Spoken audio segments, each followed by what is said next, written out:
Next question देखते हैं। In any group number of improper सब ग्रुप इज, किसी भी ग्रुप में अनुचित उपसमूहों की संख्या कितनी होती है? एक होती है, दो होती है, तीन होती है, दिए गए समूह पर निर्भर करता है। तो आरपीएससी फर्स्ट ग्रेड 2013 में पूछा गया क्वेश्चन है और इसका आंसर आएगा फोर्थ ऑप्शन। कैसे आएगा? आप बोलोगे दो होती है सर, नहीं। यदि आपका जी जो है वो बेसिक आइडेंटिटी से बनने वाला ग्रुप हुआ है, ई कॉमा स्टार, ठीक है, ये ये यदि ग्रुप है तो इसके सब ग्रुप कितने होंगे? ये खुद ही होगा। सब ग्रुप कौन से हो जाएंगे इसके? जी खुद हो जाएगा, उसके अलावा कोई सब ग्रुप नहीं होगा। इसका केवल एक और केवल एक सब ग्रुप होगा, जी खुद, जो कि इम्प्रॉपर अनुचित सब ग्रुप होता है, अनुचित उपसमूह होता है। ठीक है, तो एक ही होगा। यदि हाँ, ऑर्डर ऑफ जी यदि आपका दो या दो से बड़ा हो जाए, उस केस में आपको दो सब ग्रुप मिलते हैं अनुचित, टू इम्प्रॉपर सब ग्रुप।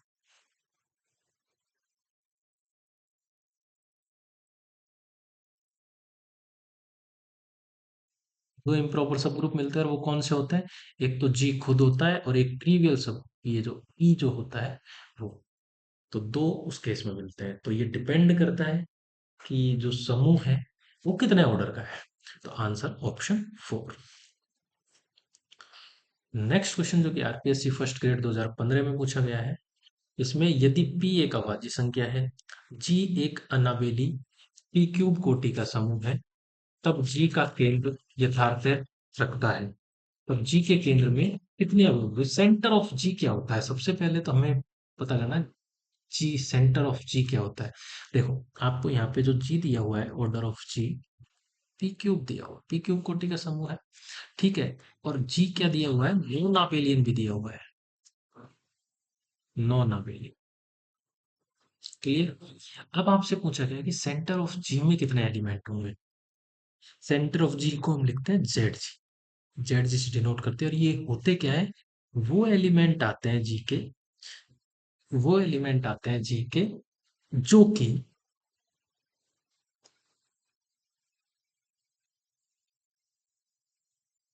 जी के प्रत्येक अवयव से कम्यूट करते हैं। जी के वो अवयव, जी के वो अवयव जो जी के प्रत्येक अवयव से कम्यूट करते हैं, वो एलिमेंट कहाँ आते हैं? सेंटर ऑफ जी में। ठीक है। अब जी के केंद्र में एलिमेंट कितने होंगे आपके? तो इसका जो आंसर है वो आपके होंगे थर्ड ऑप्शन, पी अवयव होंगे। ठीक है। तो आपको इसके लिए मैं रिजल्ट लिखा देता हूँ दो तीन, वो आप नोट डाउन कर लेना, जिससे आगे कोई इस टाइप का क्वेश्चन बने तो आप उसको कर पाओ। देखो, यदि ऑर्डर ऑफ जी जो है आपका, वो sum P raise to power N है, जहां पर पी आपका प्राइम नंबर है, ठीक है। और एन जो है आपका क्या है? नेचुरल नंबर है। तब तब एक चीज आप क्लियर ध्यान रखना कि जो सेंटर का जो ऑर्डर होता है, order of Z G, centre का जो ऑर्डर होता है वो हमेशा क्या होता है? Greater than equal to P होता है। यदि order of G P raise to power N, जहाँ पी एक प्राइम नंबर अभाज्य संख्या है और एन एक नेचुरल नंबर है, तब ऑर्डर ऑफ जेड जी जो है वो हमेशा क्या होता है? Greater than equal to P होता है। ठीक है। और एक और खास बात, जो पी जो है वो डिवाइड भी करता है किसको? Order of Z G. P order of Z G को डिवाइड भी करता है।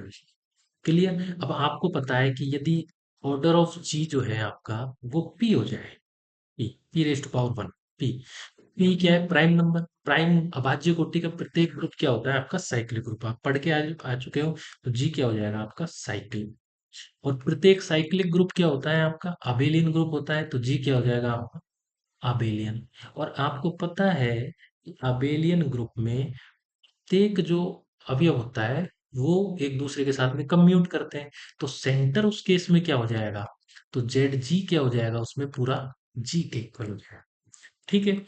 यदि ऑर्डर ऑफ जी जो है आपका वो पी स्क्वायर है, उस केस में आपने पढ़ा है पी स्क्वायर कोटि का जितने भी ग्रुप होते हैं वो हमेशा क्या होते हैं? अबेलियन होते हैं। तो जी उस केस में क्या हो जाएगा आपका? बेलियन ग्रुप हो जाएगा। और अबेलियन ग्रुप होते ही जो सेंटर है वो किसके इक्वल हो जाएगा, खुद जी के। यदि पी क्यूब ऑर्डर का कोई ग्रुप है, order of G is equal to P cube है, ठीक है, तो इस केस में हमें, आपको पता है कि नॉन अबेलियन ग्रुप भी मिलता है, और हमें यहाँ पे नॉन अबेलियन ग्रुप ही आपको यहाँ पे क्वेश्चन में दिया हुआ है, ठीक है। तो और जी क्या है, नॉन अबेलियन। ऑर्डर ऑफ जी यदि पी क्यूब है और जी क्या है आपका, नॉन आबेलियन ग्रुप है, तब तब ऑर्डर ऑफ जेड जी, मतलब सेंटर का जो ऑर्डर होगा, अ, वो क्या होगा, पी के इक्वल होगा। और ऑर्डर ऑफ जेड जी जो है वो स्ट्रिक्टली लेस देन होगा ऑर्डर ऑफ जी के। मतलब जेड जी का जो ऑर्डर है वो हमेशा जी के ऑर्डर से कम हो। क्लियर। और एक और चीज जी, ठीक है, तो ऑर्डर ऑफ जेड जी किससे छोटा होगा, ऑर्डर ऑफ जी से। ये चीज आप याद रख सकते हैं स्टेटमेंट से। क्लियर। तो आंसर इसमें option 3 is correct. Next question. Next question है, यदि एच जी का एक उपसमूह है, एच हमें सब ग्रुप दिया हुआ है किसका, जी का, and A comma B belongs to G, तब H A equal to H B if and only if A B inverse belongs to जी।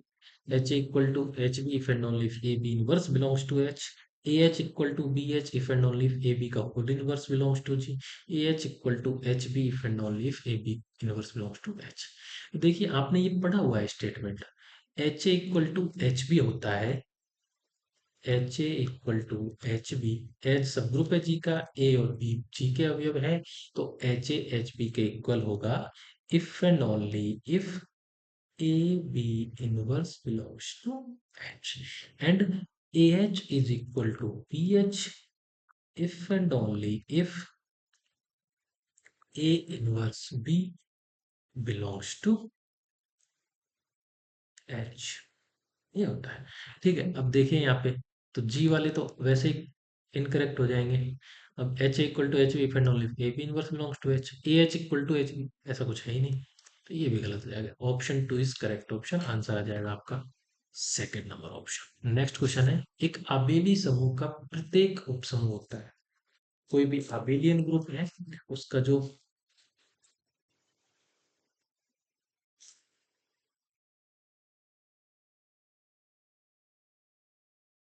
प्रत्येक उपसमूह जो होता है वो क्या होता है।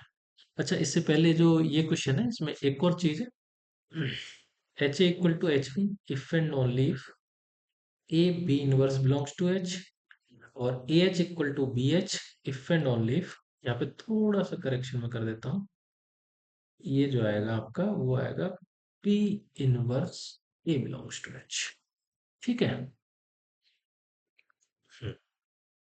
आंसर आपका ऑप्शन 2 ही रहेगा। Next question RPSC first grade 2015 में पूछा गया है, और क्वेश्चन है आपका कि आबेली समूह का प्रत्येक उपसमूह होता है, तो एक आबेली समूह का प्रत्येक उपसमूह जो होता है वो क्या होता है आपका, प्रासामान्य नॉर्मल। एक आबेली जो ग्रुप है उसका प्रत्येक सब ग्रुप नॉन आबेलियन तो नहीं हो सकता, क्योंकि सब ग्रुप क्या होता है, सब ग्रुप में एलिमेंट कहाँ से आते हैं, ग्रुप से ही आते हैं। तो ग्रुप के एलिमेंट यदि उस बाइनरी ऑपरेशन के रेस्पेक्ट में कम्यूट कर रहे हैं, क्रम विनिमय है, तो सब ग्रुप के भी कम्यूट करेंगे, तो नॉन आबेलियन तो नहीं हो सकता, ठीक है। साइक्लिक, आप बोलोगे सर साइक्लिक कोसेट, ये तो क्या बात हुई कोसेट की, ठीक है। कोसेट क्या होता है, ठीक है, every subgroup of an abelian group is coset, ठीक है।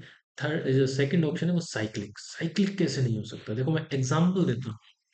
एग्जाम्पल आप याद रख सकते हो वैसे, Z2 क्रॉस Z, ठीक है, ये ग्रुप है, और ये है ना आपका आबेलियन ग्रुप है। कौन सा ग्रुप है, आबेलियन ग्रुप। आबेलियन ग्रुप है और इसका एक सब ग्रुप है, सब ग्रुप एच, जो कि किसके आइसोमॉर्फिक होगा, K4, क्लाइन 4 ग्रुप, आपको पता होगा, इसके आइसोमॉर्फिक होगा। और ये क्या होता है आपका, अबेलियन होता है। ये जो सब ग्रुप होता है क्या होता है, अबेलियन, नॉट साइक्लिक, साइक्लिक नहीं होता। तो ये आपको एक काउंटर एग्जांपल दे दिया मैंने कि अबेलियन ग्रुप का प्रत्येक सब ग्रुप साइक्लिक होना जरूरी नहीं है। ठीक है। अब नॉर्मल कैसे होता है इसको जरा देख लेते हैं। नॉर्मल कैसे होता है, मान लीजिए जी जो है इसको प्रूफ करते हैं, आबेलियन ग्रुप है। ये थ्योरम है, वैसे आपके बुक में आप पढ़ोगे तो इजीली आपको अवेलेबल हो जाएगी, ये थ्योरम है। और जी आबेलियन ग्रुप है और H subgroup G का। हमें क्या प्रूव करना है, एच जो है वो क्या होगा, नॉर्मल होगा।